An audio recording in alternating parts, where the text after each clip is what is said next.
Bienvenidos a Unboxing Innovation, el podcast de Liquid Lab donde hablamos de innovación corporativa, venture building y prototipado de negocios. Conoce las estrategias de innovación que han seguido algunas de las compañías más relevantes del momento y aprende de sus experiencias y lecciones en el camino.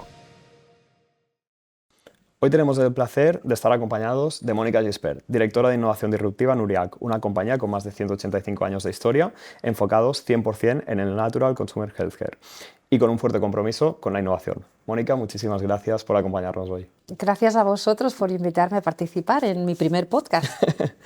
La primera pregunta que te vamos a hacer es que nos cuentes un poco quién es Mónica Gispert y qué es Uriac. Muy bien, gracias. Empiezo por quién es Uriac, la compañía donde trabajo desde hace bastantes años. Uriac es una empresa enfocada a la salud natural, es decir, a resolver problemas o situaciones relacionadas con la salud, pero desde un enfoque natural y científico. Nosotros llamamos a nuestro foco, a este segmento, Natural Consumer Health. El nombre casi que nos lo hemos tenido que inventar un poco nosotros mismos, e intenta definir este segmento especial. ¿Qué nos hace especial también? Que buscamos estas soluciones naturales, pero también muy científicas. Tienen que tener un soporte científico muy validado. Como empresa estamos presentes en 8 países europeos, más 28 a través de distribuidores, y esto hace que tenemos una huella europea que nos hace únicos dentro de nuestro segmento porque las otras empresas pues, son mucho más locales. Nosotros tenemos ya una dimensión geográfica bastante más grande. Facturamos alrededor de unos 300 millones de euros. Nuestras marcas más icónicas en España, como has bien dicho, pueden ser Fisiocrem para los problemas musculares, o Aquilea, que tiene un montón de soluciones naturales para cualquier cosa, desde dormir hasta la tos. Pero tenemos muchas marcas también menos conocidas aquí en España, pero muy conocidas en los otros países donde estamos, como son Laborest, Emser en Alemania, etcétera, etcétera.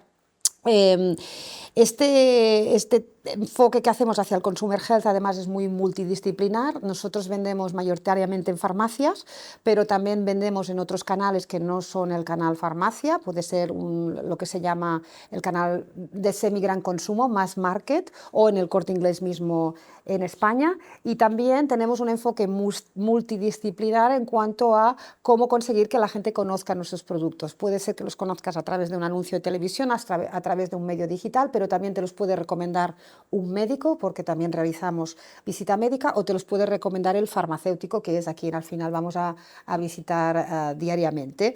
La empresa, como tú dices, es una empresa familiar con más de 185 años de historia, perteneciente mayoritariamente a la familia Uriac.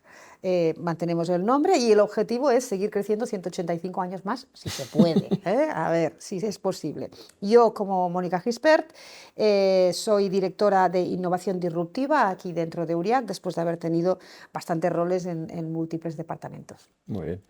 A nivel de innovación, y ya para entrar en lo que es este podcast, ¿cómo es la innovación en esta industria? Muy bien, en nuestra industria, este Natural Consumer Health, la innovación sobre todo se basa en la ciencia. El pilar es la ciencia. Y eso es porque la salud hay que tomarla de una manera muy seria. Y la manera más seria de tomar la salud es que todo sea demostrado por método científico. Entonces, esta ciencia muchas veces empieza a nivel de los ingredientes. ¿Qué ingredientes, en nuestro caso, derivados de la naturaleza, que puede ser pues, del agua, de las plantas, de los animales, de los minerales, muchísimas cosas que hay en la naturaleza que nos aportan unas moléculas? Entonces, se realizan estudios sobre esas moléculas para ver cuál funciona mejor para un problema determinado. Esto es por un lado, pero el otro factor muy importante es el consumidor final, esa persona que tiene un problema de salud. Entonces se realiza también mucha investigación para entender esos problemas, cuáles son sus necesidades, que además esas necesidades van cambiando mucho con la sociedad, porque nosotros nos tratamos muchas veces temas relacionados con la calidad de vida. No son enfermedades graves, sino situaciones donde te pasan esas pequeñas cosas que lo que hacen es hacer tu vida desagradable. Entonces, si unes ese consumidor que tiene un problema con un ingrediente que funciona muy bien, es aquí donde estamos nosotros. La innovación consiste en conseguir unir a estos dos y además hacerlo con un concepto, un storytelling atractivo, ¿vale? Sea para el target que tengas. Este es el tipo de innovación que nosotros tenemos mayoritariamente en nuestro sector, al menos hasta ahora. Muy bien. Y vosotros no habláis solamente de innovación, sino también habláis de innovación disruptiva. ¿Cómo la definirías y qué representa para vosotros? En Uriac tenemos dos tipos de innovación, pero la definición es única. En Uriac, la definición que hemos creado nosotros mismos, además, porque la hemos buscado nosotros mismos, definimos una innovación como un nuevo producto o un servicio o una cosa, porque puede ser cualquier cosa, que al final lo que hace es guía, facilita o empodera a los consumidores para mejorar su calidad de vida. Es decir, guía, facilita o empodera a los consumidores. Es decir, no estoy diciendo ni que sea un producto que te solucione, porque lo que te puede hacer es guiar, empoderar. Aquí, como veis, caben muchas cosas. Para mejorar la calidad de vida, la salud y su bienestar a través de ciencias naturales. Entonces, para nosotros, para que consiga responder a lo que nosotros damos como innovación, tiene que coincidir con todas estas innovaciones. Además, para darlo de una manera conceptual, a veces lo que decimos es que intentamos dar, una innovación es cualquier cosa que resuelve el hecho de que te dé más vida a tus años, que tus años puedas disfrutarlos mejor, que tengas mejor calidad de vida. Y además añadimos que tenga un cierto éxito. Ahí dentro un éxito, es decir, que exista una demanda del consumidor, un interés, que responda a esa necesidad de manera que creas un valor para el consumidor y evidentemente ese valor se traduce en una compra. Dentro de aquí tenemos, en esta misma concepción de innovación hay dos tipos. La innovación, nosotros le llamamos Core o Sustainable, es el nombre más oficial, es la que más tradicionalmente hemos realizado hasta ahora. Esta lo que trata es de buscar soluciones para esta definición, pero dentro de este esquema usual en la industria, que es cojo ingredientes que funcionan, intento tener un insight, los uno, me sale un producto, normalmente lo vendo a través de los canales que ya conocemos, ¿vale? Es decir, que está dentro de nuestro modelo de negocio actual. La innovación disruptiva, por definición contrapuesta, digamos, contra la sustainable o la de core, lo que busca es qué pasa cuando vas más allá de estos territorios. ¿Qué pasa cuando te sales de lo que es un producto y te mueves hacia un servicio? ¿Qué pasa cuando redefines tu territorio o cuando buscas territorios nuevos? Esto es lo que busca la innovación disruptiva. Esta es nuestra definición. ¿Y cómo estructuráis esta innovación dentro de Uriac? Es decir, ¿cuáles son como las primeras etapas de esa innovación disruptiva? Por ejemplo, identificar tendencias, etcétera. ¿Cómo hacéis esas primeras pasos? Claro, una cosa que hay que hacer como cualquier persona que trabaje dentro del mundo de la innovación, un primer paso es estar muy en contacto con el ecosistema. O sea, tienes que desarrollar una red de contactos muy importantes de manera que constantemente entiendas qué está pasando fuera. Esa es la primera parte. En nuestro caso hay muchas ferias, pero incluso en las ferias, curiosamente, mi jefe siempre dice, tienes que ir a las ferias donde no va nadie, porque si ha ido alguien ya a esa feria, ya los otros también lo saben. Nunca sabes qué te puedes encontrar. No, los otros ya lo saben. Claro. Y tú lo que estás buscando es lo que es completamente diferencial. Entonces tienes que adelantarte e ir a la feria donde no van los otros, porque es relativamente distinto. Entonces esto lo tienes que tener muy bien trabajado. Luego puedes encargar radars específicos donde dices, hay un tema que me interesa concretamente, quiero hacer un radar para entender qué pasa aquí y sobre todo en particular para startups que te van a decir tanto tendencias que pasen en este campo concreto como ejemplos concretos de modelos de negocio que puedan crearse allí. Y luego también hay otra manera que es explorar tendencias sociales, es decir, coger una tendencia social que sea muy incipiente, no lo sé, por inventarme una, que cada vez se usan más zapatos deportivos, si tuviera alguna alguna repercusión en nuestro negocio. Este es un ejemplo que no tiene por qué tener repercusión.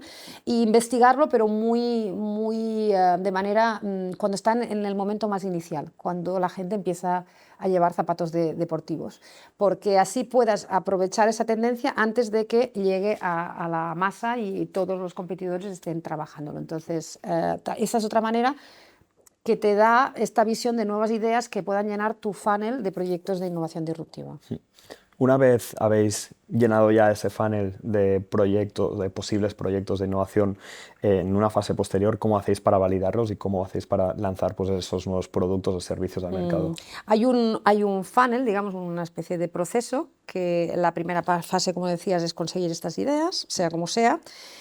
Luego, lo que tendrías que hacer, o sea, lo que intentas hacer es llevarlas a través de un proceso que va bajando el nivel de riesgo y al mismo tiempo remodelando esa idea hasta que tenga las mayores probabilidades de éxito posibles. Normalmente lo primero que haces es una especie de test, lo que se llama un proof of concept, donde lo que intentas es diseñar algo que represente esa idea y ponerla delante de un consumidor, de manera que este consumidor te diga me gusta, no me gusta, lo compro o no lo compro, y a la siguiente ya sería hacer un minimum viable product, donde haces un pequeño lote o una pequeña simulación de cómo debería funcionar realmente esa idea en base a lo que te salió en la primera fase, y de nuevo lo pones al mercado, miras cómo reaccionan, lo vuelves a cambiar si es necesario, y una vez has pasado estos dos, normalmente ya tendrías que llegar a escalarlo ya, digamos, a nivel más de negocio normal, hasta que en cierto punto incluso puedes pensar en ahora lo cambio en canal, etcétera, etcétera, de canal. ¿Sí? Y hablando de validación, comentabas una vez tenéis identificadas esas propuestas de valor que pueden ser potenciales proyectos, potenciales productos o servicios para vosotros, los bajáis al siguiente paso del funnel y aquí es donde validáis. ¿Qué opinas, por ejemplo, de metodologías como el Fast Business Prototyping para validar pues, nuevos productos o nuevos servicios con consumidores reales? Es muy interesante como metodología porque tiene la ventaja de que puedes testar con relativamente poco riesgo y por tanto poca inversión las consecuencias reales de lanzar un producto o crear un negocio, etcétera, etcétera. Con lo cual es extremadamente interesante y creo que puede ser una herramienta para muchísimos tipos de negocios. Sí que es verdad que, en mi opinión personal, se adapta más a negocios que puedan, por ejemplo, tener un componente digital importante. Porque si tienes el componente digital, lo que es pivotar, cambiar y testar es mucho más fácil y menos costoso. Por deciros un ejemplo, si en cambio tienen un componente físico muy fuerte, por ejemplo, en nuestro caso vendemos en farmacias. Vender en farmacias no es tan fácil porque cualquier producto que está en una farmacia tiene que tener unos registros, tiene que tener una serie de procesos, existen unos controles gubernamentales. Si llegas hasta el canal farmacia, que si no llegas al canal farmacia no hace falta, entonces para hacer eso, ¿cómo lo haces a pequeña escala? ¿Cómo hacerlo a pequeña escala, que es lo que implica el Fast Business Prototype? Es más difícil, ¿no? Entonces, cualquier cosa, sobre todo muy aplicable cuando tenga un componente digital. Y al final lo que nos permite validar sobre todo si existe ese interés, ¿no? Y obviamente si hay un componente digital, pues nos ayuda sobre todo a llegar a ese público objetivo. Claro. Otra pregunta es cómo afrontáis diferentes retos desde el punto de vista de la innovación disruptiva. ¿Cómo afrontáis todos los retos que podáis tener como compañía? ¿Cómo nos organizamos o cómo afrontamos? Exacto. Mira, cuando tenemos un reto de este tipo, para mí lo más importante es que tengas un mandato claro, o sea, y que normalmente venga de la alta dirección. O sea, normalmente estos proyectos de innovación disruptiva tienen que tener un sponsoring de alta dirección muy claro. Porque si no... Para que tengan recorrido. Claro, porque si no, muchas veces las personas que trabajan en ellos dicen, pero si no, esto no tiene nada que ver con mi trabajo del día a día y además yo tengo que continuar haciendo mi trabajo del día a día. Entonces, como no exista una explicación a muy alto nivel y un sponsoring continuo, las personas que forman parte de este equipo pues les costará mucho tirarlo adelante. Con lo cual, para mí esa es la parte clave y desde donde empiezan siempre nuestros proyectos. Después, obviamente, la innovación al fin y al cabo pues, conlleva pues, ciertos riesgos que las compañías pues, tienen que neutralizar. ¿Tienes algún ejemplo, por ejemplo, de algún proyecto que no salió como esperabais y que para vosotros haya sido un aprendizaje? Sí, o sea, siempre aprendes. O sea, en innovación ya lo sabes, que voy a decir, es esa cultura americana de que fallar no es fallar, es aprender al Exacto. final. Y en ese sentido sí que hemos tenido proyectos, no voy a mencionar los detalles, pero hay dos aprendizajes aquí. Uno que tuvimos, en este caso fue una especie de joint venture. Uno de los aprendizajes más importantes es cuidado con quién te casas. Porque cuando tienes que escoger, sea un proveedor, sea un joint venture, donde es un igual, es decir, otro coinversor, tienes que escoger a alguien que parece tonto, pero que tenga la misma cultura que tú. Sí, que comparta esa visión, ¿no? Que comparte esa visión, pero no solo la visión, sino también la cultura y la ambición. En nuestro caso, lo que nos sucedió es que compartía con nosotros más o menos la visión, pero la ambición era completamente diferente. O sea, donde nosotros queríamos un avance importante, la otra empresa se conformaba con un poquito a poco. Entonces, si existe esta diferencia entre los partners, pues va a ser muy difícil que tire para adelante, por mencionar un ejemplo. Y como consejos que le darías a otras empresas pues, que quieran estructurar esa innovación disruptiva o lanzar pues, nuevos productos o nuevos modelos de negocio que sean disruptivos, ¿qué consejos les darías? Ese es el otro gran aprendizaje que te quería mostrar. Y Bueno, primero es el primero es cuidado tener con quién buenos te socios. casas. Exacto. Cuidado, que esto es bueno para la vida en Para la vida general. también. Cuidado con quién te casas. Y el segundo también es bueno para la vida. Y este lo dijo una señora, que igual tú no conoces porque es que es muy jovencito, pero las chicas igual sí, que estén oyendo este podcast. Se llama Anna Wintour, es la editora en jefe de la revista Vogue, que es una de las revistas de moda con más... La película El Diablo Viste de Prada se basaba en Anna Wintour, es una persona real, se basaba. Entonces ella dijo una cosa muy interesante, que es, en inglés, it's always about timing. Siempre es cuestión de timing. En moda, en la ropa, si es demasiado temprano, nadie te entiende. Tú imagínate cuando te compras algo y resulta que te lo pones y si vas demasiado temprano, te miran y te dicen, este tío está loco. ¿Sí? Cuando aparecías con playeras, las primeras veces que se llevaban playeras en una reunión de negocios, la gente te miraba y te decía, ¿eh? Pero si lo haces demasiado tarde, ya no vale. Ya ha pasado. ¿Vale? Pues lo mismo que con la moda, la innovación, y en varios proyectos que hemos hecho es exactamente lo mismo, es sobre timing. Tienes que coger el momento adecuado. Si lo haces demasiado temprano, en nuestro caso lo hemos hecho, el consumidor no está preparado, no está maduro, no va a querer gastarse el dinero que toca o simplemente no tiene, digamos, no tiene conciencia de que esa necesidad está apareciendo, no lo compra. No funciona. Si llegas demasiado tarde, ya todo el mundo lo ha hecho, demasiado tarde no vale. O sea que en innovación como en la moda, it's all about timing. Y por eso es tan importante estar atento a las tendencias, ¿no? Totalmente. De lo que pasa en el entorno, en el ecosistema. Y también herramientas como el Fast Business Prototyping, que te puedan decir muy rápidamente si estás respondiendo a estos insights o no. Muy Exacto. bien. Y ya por último, y una pregunta que hacemos a todos nuestros invitados es ¿qué libro, podcast o qué recursos recomendarías y que a ti te sirvan de La inspiración? pregunta incómoda de la revuelta, que esta es cómoda, ¿no? Esta es cómoda, Bueno, sí, sí. te voy No a buscamos polémica. Bueno, pues por crear un poco de polémica. No leo muchos libros sobre innovación concretamente. Me contento con muchos artículos y estar muy al día, pero a través de otras fuentes. El último artículo que me pareció muy interesante es uno que apareció en el Harvard Business Review, que el título era precisamente Innovation doesn't have to be disruptive. Porque la palabra disruptive innovation o innovación disruptiva es una palabra que se usa mucho ya. Es un poco como, no sé, el concepto de vaca lechera de la matriz de BCG, que ya se usa tanto que queda un poco deformado, ¿no? ¿Ya?